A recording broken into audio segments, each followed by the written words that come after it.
Yo, what is up guys, and welcome to another Wild Rift video. Today I'm gonna look through the new patch notes for patch 5.2b. I didn't want to do this because I think it's not a big patch, but someone told me JHIN got buffed. So I chose to not look at what everything is. I honestly cannot believe JHIN would get buffed, because JHIN is already sort of SS plus tier. But yeah, let's get into it immediately. So this is Atrox, patch 5.2b. What the hell am I talking about? It's Mordekaiser. I knew that. I knew that. I'm not drunk, I promise. I'm just not through my coffee yet. You see? I'm getting so old that I have to have coffee. Wow. Damn. That's a pretty big reality check. But okay, let's take a look. So, new champion, Mordekaiser.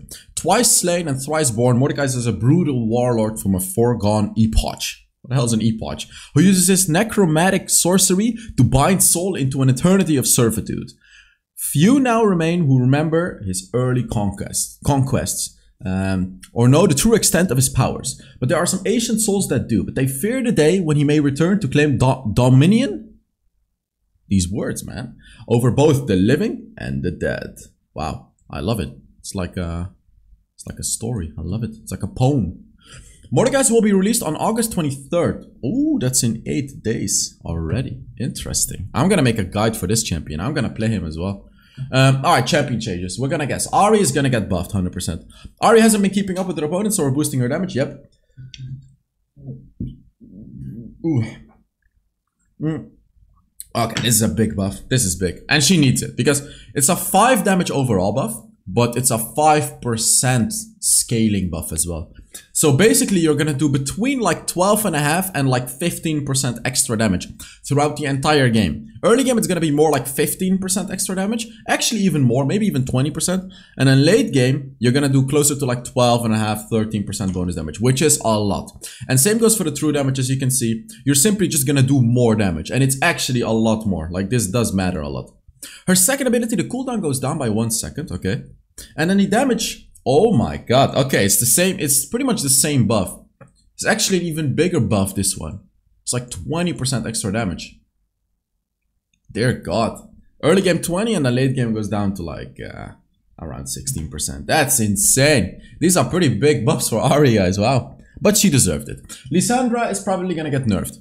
Lissandra is a well-rounded champion with strong CC, great mobility, and a ton of damage to boot. We're adjusting the numbers to make sure she's not snowballing into a monster. Yeah, that's what I thought.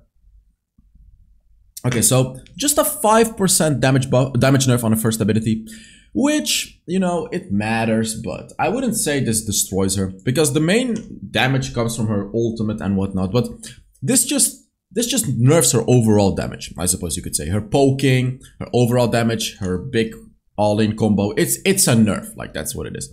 Ring of Frost, that's her second ability, also getting nerfed by flat damage, 10 flat damage, and late game 5% scaling damage too. Okay, yeah, so the combination of these two really actually hurts her, especially early on in the game. You know, when you root an enemy with your second ability and then hit them with your first ability, you're really gonna feel a significant reduction in damage because both of these abilities got nerfed. So this actually hurts Lissandra a lot. Like, this does, I would say, this definitely hits her at the right spots. Camille is probably gonna get nerfed. This champion is way too strong. I think her true damage on her first ability is gonna get nerfed. There's no way, dude. Like, I don't get it. Camille has not been performing well? How? Camille is so broken. But okay, let's read. Camille has not been performing well lately. We're buffing her damage and sustainability so she can better confront her enemies. So her first ability, oh my god, 10% attack damage buff. What? So that's gonna do even more damage, and especially even more true damage. Damn, dude. Oi, oi, oi. Oi, oi, oi. Tactical sweep. It's gonna consume less mana. It's gonna do, let's see, more flat damage. 10 more flat damage. That's it. It's just gonna do more flat damage. Which you're gonna mostly feel this early game, the bonus damage. Which actually, her second ability already hurts a lot in the early game. Health regeneration with on hit on the outer half. Just more health regeneration with on hit items, I guess what it means. I'm not sure what it means exactly, but if you hit an enemy on the outer edge, you just heal more. That's what it means. Alright, JHIN. I already know he's getting buffed because someone told me, but how big is the buff gonna be? Just for your information, as a JHIN enjoyer, JHIN doesn't need a buff. JHIN is way too strong. Contrary to that, he probably actually even needs a nerf, but hey, what is getting buffed? I'm gonna guess that his ult is getting buffed. There's no way. There's one thing that there's no way that's gonna happen, his passive.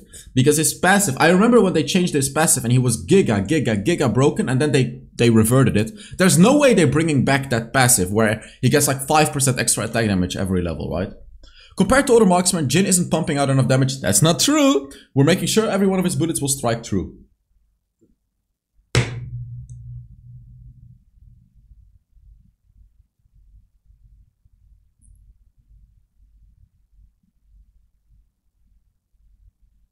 Okay, it is his passive that's getting buffed.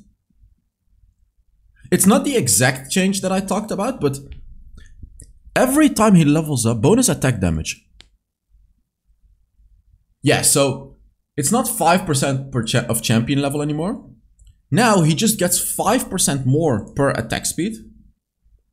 And 5% more for every crit as well. So at the end of the day, you're getting more attack damage.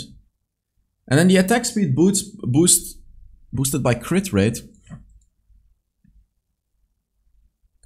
It used to be 15% plus 0.4% for every 1% bonus attack speed. Now it's, oh my good god. 50% plus 0.55. Wait, so that changes things up a lot. Doesn't this make my Stormrazor build really broken again? Oh, there's no static shift anymore. But wait, this makes my Stormrazor build good again because you get more attack damage with attack speed. Oh my god, okay. So he just gets more attack damage, especially with attack speed. And attack speed also gives movement speed to JHIN, in case you're wondering if you crit. This is his ultimate. Yeah, I knew they would buff his ultimate, so it's quite a substantial buff. From 50 to 75 early game. Because early game you don't have that much attack damage, so you're gonna do significantly more damage with your ultimate early on in the game. Significantly. Like, significantly more damage. From 50 to 75, that's like a 50% buff. That's insane. That's insane early game. Oh my god. Because it will also skill with missing HP. So this bonus 25 damage early on in the game is gonna be doubled and even tripled with your last shot. Wow. Oh my god. That's insane. These buffs are crazy. JHIN is gonna be so broken. I need to make a JHIN video then. Sivir. I think Sivir is gonna get buffed. Sivir feels a little bit weak right now. Sivir is built for team fighting, so we're boosting her damage. Especially in the late phases of the game, to make sure she's excelling in her specialty. So she gets 0.5 extra attack damage per level, which means at the end of the day, she's gonna have 7.5 extra attack damage, sorry, at max level. Ricochet, which is her second ability. I just want to say, by the way, this is a very volatile ability. Buffing this ability is like very dangerous because this is where her main damage comes from. So let's see what they're actually buffing about it. So the damage is 8 to 14 and then plus 15 to 21% attack damage. Dear Jesus. Wow, what is that buff? Oh my god. That's so broken. It starts with 2%, but this doesn't matter much. But in the late game, from 21 to 26% attack damage. There is a build. Oh, I need to make this video. I got this build from who did I get it? From Jackie. I think from Jackie. Like basically the best ADC from NA. Either Jackie or someone else, but I think it's Jackie. And that was the build where you get 1,000 crits on basic attacks with Sivir. You can't get that. Actually, you can low-key get that again because you get more attack damage now. And then the ricochets are gonna do like, they're gonna do like 250 damage because instead of 21%, it's gonna be 26%. Oh my god, this is giga broken. Okay, I'm gonna make a video on this too. Rakan, I think Rakan gets buffed. He's like giga useless. Rakan is a great defensive support, but his long cooldown can feel restrictive and punishing. We're giving him shorter cooldowns to give him more opportunities to engage. Okay? His Grand Entrance, his second ability. Okay. Okay. You know, there is lower and there is pretty much halving the cooldown. Because look at this. From 18 to 16 seconds, but late game from 15 to 11.5 second cooldown. That's a 3.5 second cooldown reduction. And then when he gets ability haste as well, this is gonna go down to like 6 second cooldown. That's insane. But he needs it. Honestly, he needs it. He's so useless that he needs this. His third ability, also 2 second flat cooldown reduction. You know what? Give it to him. He needs it. As long as they're not buffing his damage, because that's really toxic to be able to one-shot with Rakan. He definitely needs this. Tank Rakan, AP Rakan, everything is going to be playable. This is going to make him really, really good. So, I really don't care about item changes. Item changes, okay? Infinity Edge as a hallmark of attack items will not give more attack damage. I actually agree with this because other attack damage items are just kind of stronger. So this makes sense, 5 extra attack damage. And the battlefield changes. The T-Hex mecha. We're speeding up the time to activate the T-Hex mecha so it can keep up with your teammates. We're also prolonging the time of Home Guard so it can arrive to fight in style. I don't know what Home Guard means, but what I can read from this is you can just pick up the T-Hex faster. Mechanism announcements. Instead of 10 seconds, it only takes 7 seconds to activate the TX mecha after taking down Baron. And a longer home guard duration after activation. I don't know what this means again. I'm sorry, guys. We get some skins. I don't care because I'm not buying any skins. That's it. 11-minute video. So thank you all so much for watching. Make sure you give the video a like. And yeah, I'll see you all in the next video. Bye-bye.